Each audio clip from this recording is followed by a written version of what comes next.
So I wanted to take a break from the series, and I wanted to just speak about a few quotes that I find very important. And one of them is by Henry Thoreau, and he says that it's not what you're looking at that matters, it's what you see. And William Blake said it a bit differently. He said, I don't see with my eyes, I see through them. And throughout your day, I would just recommend you repeat that phrase to yourself. That's not what I'm looking at physically that matters.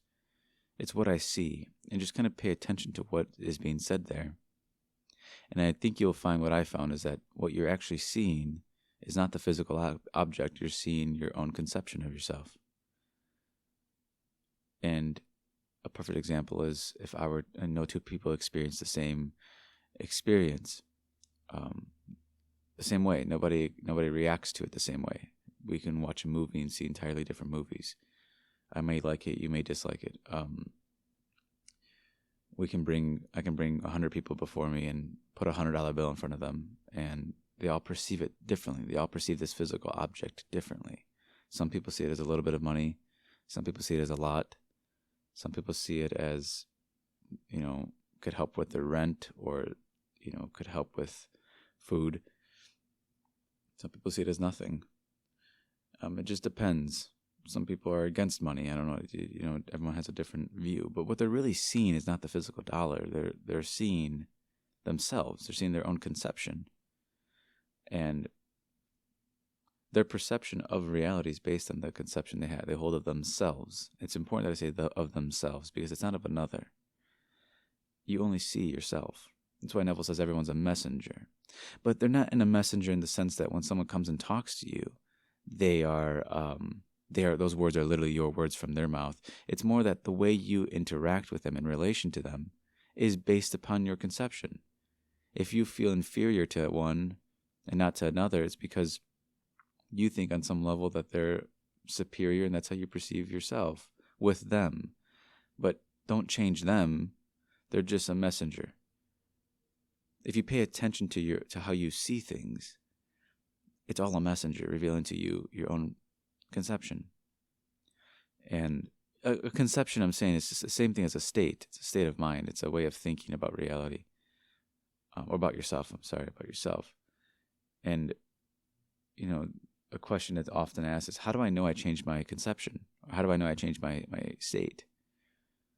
Well, if you successfully changed your state or your conception, you would see reality differently, wouldn't you? If you changed your conception, you would see that $100 bill differently. Because it's not what you're looking at physically that matters, it's what you see. See through the eye and see what you want to see. So you can change your state the moment you're successful. Is our perfect way of saying is, as Neville said, that when you go to prayer and you go deep into prayer and you feel the wish fulfilled and you come out of prayer and you're still seeing the world the same way, then you have not successfully changed your state. Because if you did change your state, you would change your perception. If you go to feel yourself to be, if you go to feel highly of yourself, and then you don't see yourself as highly when you get out of meditation, then you haven't successfully changed yourself. But what you're really looking at is yourself. When you interact with others, you're really just interacting with yourself. And by self, I just mean your own conceptions that you've taken. They're not necessarily true to you. They're just things you're holding on to. I think there's a quote I read is like, hold on or be dragged if you take upon a state you don't like. I think it's a proverb. You can hold on to this horrible state or you can be dragged by it. But let it go. Or let go or be dragged. I think that's what it was called. And I find that to be, quite relevant here, is that if we're in an undesirable state, we have to let it go. Because it's just a state of mind. A state of mind is just a perception you have of life. Children do this all the time. They can see, they don't care what they're looking at. They could have plastic bread and they can just start playing with it like it's real bread and eat it like it's real bread, and just because they're in their imaginations. But it's the same for us, even as adults, is that it's really not what we're looking at that matters. It's what we see. And I add on to that and I say, and what we see is ourselves. So if we wish to change how we see reality, leave it alone. Leave reality exactly the way it is. Leave that $100 bill just as it is, as a $100 bill, and change how you see it. Go to the mirror and look at your body and change how you see your body. It's not what you're looking at physically that matters. It's how you see it. Internally, if you will. With the internal eyes. You see through your eyes and you see what you want to see. So, and that's how you free yourself. You free yourself by changing how you see reality, how you see yourself, which is yourself. And that will cause you to either feel good about yourself or feel bad about yourself. Your interactions will either be good or bad based upon how you see yourself. Because you're only reacting to yourself. So if you want to be successful in changing your conception, try it just in imagination. If I was this person, how would I see the world? How would I perceive things? How would others perceive me? Let's say I am that right now. Then bring before me something I'm familiar with and see if I can see it differently, like a $100 bill. Or a person that I'm with. If I change my relation with them or with it, then I've changed myself. And that's all I need to do. And I persist in that new perception, or a new conception of myself. And I keep seeing the world that way. Regardless of appearances, I see through my eyes, not with them. If you see with your eyes, you're seeing the senses, the limiting senses. And your world will always remain the way it is. But if you wish to change the world, leave the $100 bill there, leave everything alone, leave the people alone, and change yourself, how you see yourself. Bring frame of references to your mind and have people congratulate you on your new change. Believe in those words that you're hearing and feel that you've changed and you see the world differently. That you're not the same person that went into prayer who's coming out of it. You're a different person now. And the way you change your perception is you feel that you are it now. Not tomorrow, not a month from now, not a year from now.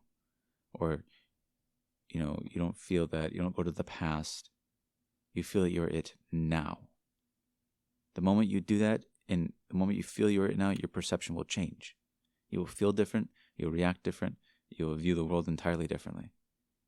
And that's what you must do. You must persist in feeling it now until your perception changes upon that person or $100 bill, upon that, you and I can look at the news and see entirely different things and feel entirely different things.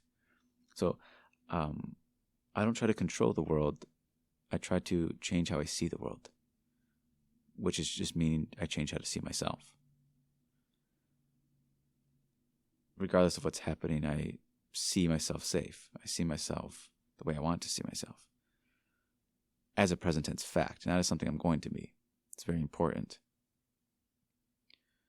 So throughout your day, just repeat the words. It's not what I'm looking at. And really say that to yourself. It's not what I'm looking at that matters. It's what I see. Can I see this object in a more beautiful way? Can I, if I don't like what I'm seeing, can I see through my eyes and visualize something new? Or can I hear a new conversation that implies something about me? It's not about the conversation. What does it imply about me? It's not about the scene that I'm looping. It's what it implies about me. It all comes down to me in my mind. And the moment you start to change your conceptions of yourself in the now, you'll free yourself and associate yourself with the one who is freeing. There are many times where we'll sabotage and put ourselves in bondage, and we associate ourselves with that type of way of thinking and being, that I'm the one who puts myself in bondage. But you're also the one who frees yourself too. And you can test that the moment you feel yourself to be in a new state now. You are the one, and the moment you start to feel free and your perception changes, you are the one doing that to yourself. There's no one else. No one else can do that to you because it's internal. Nobody can come into your mind and start moving things around. Only you can. No one can come, if you will, and work on your own vessel. It's your own vessel. You have to work on the clay that you have. It's your own imagination, and you reshape it the way you want it to be. And the way you reshape your imagination, you reshape how you see yourself. And just test it. Look at yourself in the mirror and start to see yourself differently. Don't worry about the physical body or the physical form or this shadow. Forget the shadow. The shadow's only going to mimic you, and it only mimics what you see. So change how you see yourself. We're looking at all at the same body, but we see it differently. We all can look at our bodies a certain way with disgust, or we can with admiration. It's up to us how we see it. It doesn't matter what it physically looks like. None of it matters. It's just a shadow. So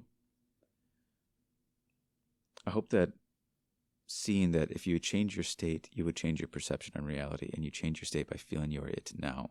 That's kind of the point, is what I'm trying to make, is that physically leave it alone, but change how you see it, meaning you change how you see yourself now. And repeat that phrase that I see not with my eyes, but through them. And it's not what I'm looking at that matters, it's what I see. And what I see is myself.